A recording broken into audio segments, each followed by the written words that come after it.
दोस्तों, हम आज एक ऐसे विषय पर बात करना चाहते हैं कि जो एक बहुत अच्छा विषय है। सब्जेक्ट ये है कि जब एक व्यक्ति या विशेष कोई काम करना चाहता है, आगे बढ़ने के लिए कुछ रास्ता ढूंढता है, तो उसकी कोशिश क्या रहती है कि मैं एक बड़ा आदमी, एक सक्षम या समझदार या एक जिम्मेदार आदमी बनूं, मेरा एक मान और सम्मान हो, इतना अच्छा मेरा रुतबा हो कि लोग मुझे नाम से जानें।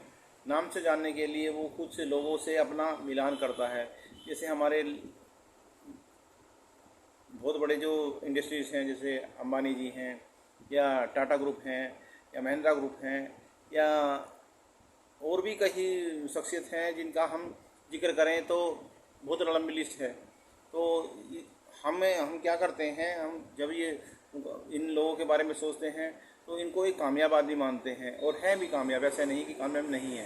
पर हम कहाँ गलती करते हैं? हम गलती ये करते हैं कि किसी भी व्यक्ति विशेष या किसी को आदर्श मान के हम उसकी ऊंचाइयों को छूना चाहते हैं, यानी कि हम उस लेवल पर पहुंचना चाहते हैं, और ये कोशिश करते हैं कि हमारी कोशिश जल्दी से जल्दी या महीना 2 महीना में या 6 महीने में ही पूरी हो जाए। और जैसे फिल्मों में होता है, फिल्मों में भी हमें लगता है कि उसने इतनी जल्दी मुकाम हासिल कर लिया, पर फिल्म की लेंथ या उसकी ड्यूरेशन मात्र दो घंटा या 2.25 घंटा होती है, या 2.5 घंटा होती है। अब आपने छोटे शब्दों में कह दिया फिल्मों में तरक्की की। फिल्म एक कहानी होती है, कहानी संक्षिप्त रूप रहती है, पर उसमें भी होता यह है कि छोटे से बड़ा होता है, तो उसको उसी इतने ड्यूरेशन में ही उन्हें पूरा करना होता है। हम उसको जल्दी कह देते हैं, जल्दी वहाँ भी नहीं होता। पर यह है, देखो, कहानी में और प्रैक्टिकल में बहुत अंतर है। प्रैक्टिकल ही होता है, और कहानी होती है। कहानी वो होती है जो उस चीज़ का निचोड़ होती है। अब उसको या सारांश कुछ भी कह सकते हैं। तो इस चीज़ को हम उससे ना मिलाएं तो ज़्यादा अच्छा है। अगर हम प्रैक्टिकल बेस किसी वर्क को करते हैं और समझ कर करते हैं, जैसे एक छोटा सा उदाहरण देखें, हम किसी चीज़ को थ्योरिकल पढ़ते हैं तो हमें बड़ा आसान लगता है, पर वो अगर उसे हम प्रैक्टिकल रूप में करें तो थोड़ा सा टाइम भी लगता है, और हमारे दिमाग पर अमिट छाप छोड़ता है। यानी कि वो अगर आपने कभी भी आपने करीब 1 साल भी या पहले भी किया है, तो वो आपको 10 या 15 साल या 20 साल तक याद रहेगा। पर आपने थ्योरिकल अगर उसको रीड किया और पढ़ लिया, और तो मैं मानता हूँ आप मैक्सिमम 1 महीना, 2 महीना, 6 महीना या 6 महीना या साल, 2 साल या 5 साल मैक्सिमम याद रख सकते हैं। और जो आपने प्रैक्टिकल अपने खुद हेल्प किया है, उसे आप जल्दी से नहीं भूलने वाले। तो मेरा मतलब यही है कि हम किसी भी काम को अगर थोड़े टाइम में करेंगे तो वो ज़्यादा टाइम नहीं चलेगा। ज़्यादा टाइम चलाने के लिए तो हमें उसमें बहुत ज़्यादा मेहनत करनी पड़ेगी, और मेहनत का फल कभी बेकार नहीं जाता। आप अगर मेहनत करेंगे तो वो लॉन्ग टाइम तक स्थायी बनी रहेगी, उसका अनुभव आपको प्राप्त होगा, और आपको उसकी सभी कमियां या बारीकियां सब समझ में आएंगी। आप किसी से अगर उसको प्रैक्टिकल शेयर करना चाहेंगे तो उसकी सब चीज़ें बता देंगे। जैसे आपने कभी कोई चीज़ थ्योरिकल पढ़ी है, तो आपसे जैसे किसी चीज़ को हमने किसी की भी जीवनी पढ़ी, या जैसे बड़े आदमी की, तो हम उसकी सारी चीज़ें नहीं बता पाएंगे। पर अगर हमने उसे प्रैक्टिकल किया है तो उसकी सब बारीकी है, सब कुछ हम समझ के सब कुछ बता देंगे। उसका जवाब हमारे पास पूरा होगा, तो पूरा जवाब कभी भी अनकम्प्लीट नहीं होता। तो ये एक बहुत बड़ी बात है कि हम क्या क्या करने जा रहे हैं। हमें होता क्या है, सपोज करो किसी चीज़ को कपड़ा ही सिलना है, तो कपड़ा सिलने के लिए थोड़ा कि आपने कपड़ा लिया, काट दिया, सिल दिया। उसको अगर आपकी फिनिशिंग बनानी है, या आपको उसको शार्पनेस या अच्छी फिटिंग या वो देनी है, तो उसमें कुछ टाइम लगेगा। पहले आप सिलना सीखेंगे, फिर उसमें आप उसको तुरपाई बटन वगैरह लगाना सीखेंगे।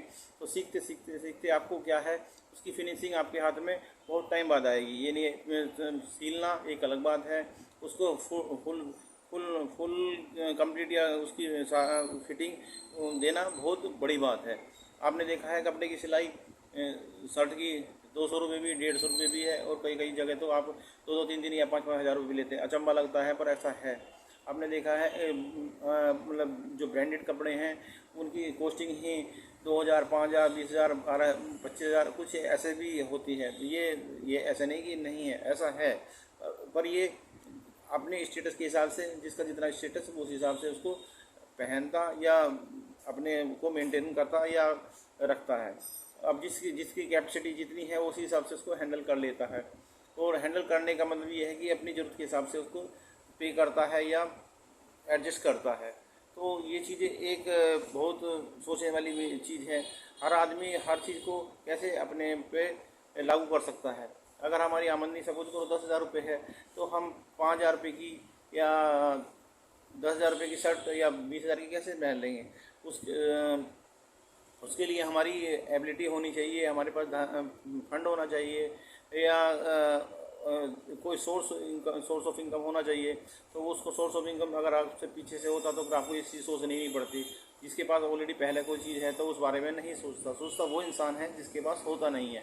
और यही एक सच्चाई भी है। अगर सपोज करो हमारे पास साइकिल है तो मैं साइकिल के बारे में ही सोचूंगा, मैं साइकिल के बारे में क्यों सोचूंगा, ये तो मेरे पास ऑलरेडी है। वैसे ही अगर हमारे पास पहले से धन है तो मैं धन कमाने क्यों सोचूंगा। बहुत कम लोग होते हैं जो उससे आगे बढ़कर सोचते हैं। जो सोचते हैं वो कामयाब हो जाते हैं, जो नहीं सोचते हैं वो रुक जाते हैं या कुछ टाइम बाद वो बिखर जाते हैं। और बिखरने का रीज़न नहीं होता। बिखरने का ये है कि आपका अगर आपके पास कुछ नहीं है तो फिर कोई भी आपके साथ नहीं है।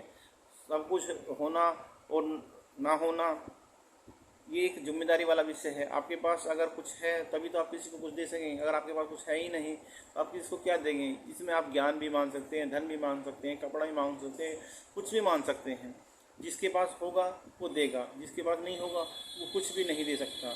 कुछ भी तो देने के लिए होना चाहिए। ये जीवन एक चेन है। चेन में रहने के लिए हम आगे जब चलेंगे जब हमारे पास कुछ होगा। अगर हम यहाँ से गाज़ियाबाद, दिल्ली या मेरठ या महाराष्ट्र या बॉम्बे कहीं भी जाना चाहते हैं तो हमारे पास वहाँ जाने के लिए कुछ फंड या पैसा या पेट्रोल या फ्यूल कुछ तो साधन होना चाहिए। साधन के लिए हमारे पे पैसे की रिक्वायरमेंट होगी और रिक्वायरमेंट को पूरे करने के लिए हमें सोर्स ऑफ इनकम चाहिए। सोर्स ऑफ इनकम तब होती है जब हमारे पास या तो पहले से हो या हमने प्रयास से बनाया हो। तो हम साइकिल मतलब एक चक्र में घूमने के लिए, आगे बढ़ने के लिए हमें थोड़ा सा अपने को गति देनी होगी। तो गति देने का यही है कि हमें सबसे पहले अगर किसी मुकाम को हासिल करना है तो मुकाम को हासिल करने के लिए जी तोड़ मेहनत करनी पड़ेगी। जी तोड़ मेहनत करेंगे तभी हम एक प्रैक्टिकली उसको समझ के और आपको बारीकी से समझ के और उसको काम को या मुकाम को हासिल कर लेंगे। जैसे एक मैं आपको उदाहरण देता हूँ। एक उदाहरण अमिताभ जी का है जो एक बहुत बड़े अभिनेता है। वो भी पहले एक आम आदमी ही थे। आम आदमी इस तरह थे कि वे अभिनेता शुरू में ही नहीं थे। शुरू में तो उनका भी भविष्य ऐसा ही था। उन्होंने शुरू में जब आप उसको ये मान सकते हैं वे एक पूर्ण अभिनेता नहीं थे तो उन्होंने भी 8-10 फिल्में या ये मानो उन्होंने फ्लॉप की थी। यानी उसमें अपना और सभी का नुकसान था, प्रोड्यूसर का या डायरेक्टर का, सभी का उसमें टोटल नुकसान था। पर उन्होंने फिर भी हिम्मत नहीं हारी और उसके बाद वे एक से एक तो फिल्में जंजीर के बाद में उनका कैरियर बनता चला गया और वो सुपरस्टार बन गई और एक किंग ऑफ इंडस्ट्री या अपनी मान लो अभिनेता के क्षेत्र में एक मास्टर बन गए हैं। इनका नाम आज बड़े सम्मान के साथ लिया जा सकता है। उनको डॉक्टर उपाधि भी मिल चुकी है जो अभिनेता के रूप में। उनको बहुत सारी और भी उपाधियाँ दे दी हैं हमारे समाज ने जो वास्तव में उसके वो लायक हैं भी। पर हमने देखा है कि वो एक पिता भी रहे हैं। उन्होंने क्या किया है कि हर आदमी सोचता है कि जैसे मैं बनूं मेरा बच्चा भी मेरे से जैसा या मेरे से ज़्यादा तरक्की करे। तो उन्होंने अपने बच्चे को अभिषेक जिनका जो उनके बेटे का नाम है, उन्होंने भी इसी लाइन में अपने लड़के को डाल दिया। उन्होंने उसका कोर्स भी किया है पर वो कोर्स अभिनेता कोर्स करने के बावजूद वो इतने सक्सेस नहीं हो पाए। उसका सक्सेस का ना होने का कारण क्या है? उसमें क्या है कि जिसको ज़रूरत होती है वही उसको कुछ कर दिखाने की क्षमता रखता है। उनको ज़रूरत ही और नहीं थी, ये बाद का विषय है। पर उसमें क्या हुआ, उसमें गलती ये रही कि उसमें क्या है कि जो दर्शकों ने क्या किया, दर्शकों ने ये किया कि जब हम कोई उनकी मूवी देखते हैं तो उसमें हम अमिताभ जी से ऊपर उनकी छवि को देखना चाहते थे। पर ये ऐसा इम्पॉसिबल विषय रहा है तो यह रहेगा भी कि वो उनके पास अनुभव था और बहुत टाइम का ज्ञान था और उन्होंने हर चीज़ अपनी मेहनत से पैदा की थी, और अभिषेक जी ने देखकर या थ्योरिकल उनको समझकर या कुछ 1-2 साल कोर्स करके वो इस लाइन में आए थे। तो उसकी उसकी जो इमेज है हम लोगों ने अमिताभ जी से ऊपर अभिषेक जी में देखनी चाहिए, और वो हमें उसमें दिखाई नहीं पड़ी या नहीं बन पाई। तो यही उनका फेल होने का रीज़न था। हम क्या होते हैं कि हम अपने को एक्स्ट्रा ऑर्डिनरी दिखाना चाहते हैं, और एक्स्ट्रा ऑर्डिनरी दिखने के चक्कर में हम औंधे मुँह गिरते हैं। औंधे में गिरने का रीज़न ही ये होता है कि हम उत्साह तो इतना दिखाते हैं कि हमारे से कोई ऊपर ही नहीं है, और उत्साह के लिए एक कॉन्फिडेंस अपने अंदर होना चाहिए। कॉन्फिडेंस बनाने के लिए क्या होता है, कॉन्फिडेंस बनाने के लिए हमारे पास प्रैक्टिकल ज्ञान ज़्यादा होना चाहिए, वो हमारे पास होता नहीं है। हम इमेज करते हैं, थ्योरिकल पढ़ते हैं, बस इसी को प्रैक्टिकल ज्ञान मान लेते हैं। क्या प्रैक्टिकल ज्ञान अभी थ्योरिकल से थ्योरिकल के बराबर बना है या बन पाएगा?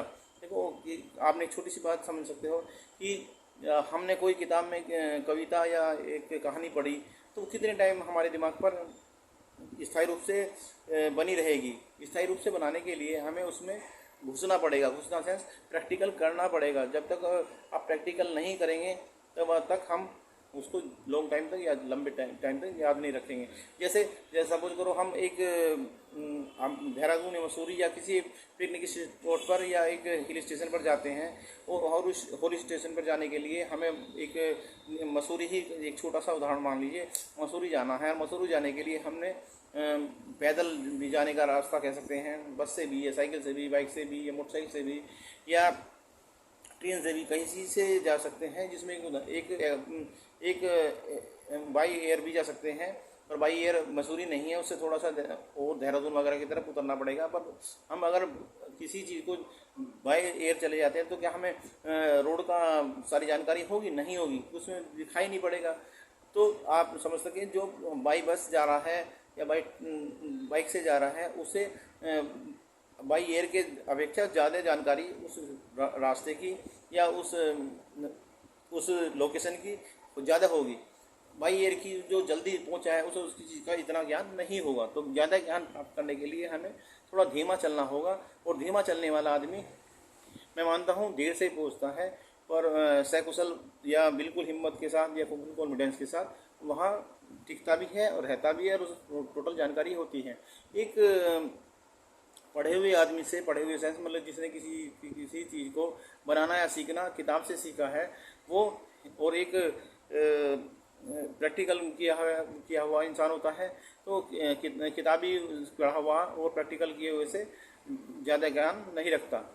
प्रैक्टिकल वाला जैसे एक धारणा भी है कि छोटा बच्चा एक दुकान पर लगा दिया है, जिसको मात्र 5-6 साल से उसे उस दुकान पर लगा दिया, तो जैसे XY वो साइकिल पंचर की दुकान पे ही लगा है, तो वो साइकिल बनाना आपको मैं मानता हूँ 5-6 साल में ही सीख जाएगा।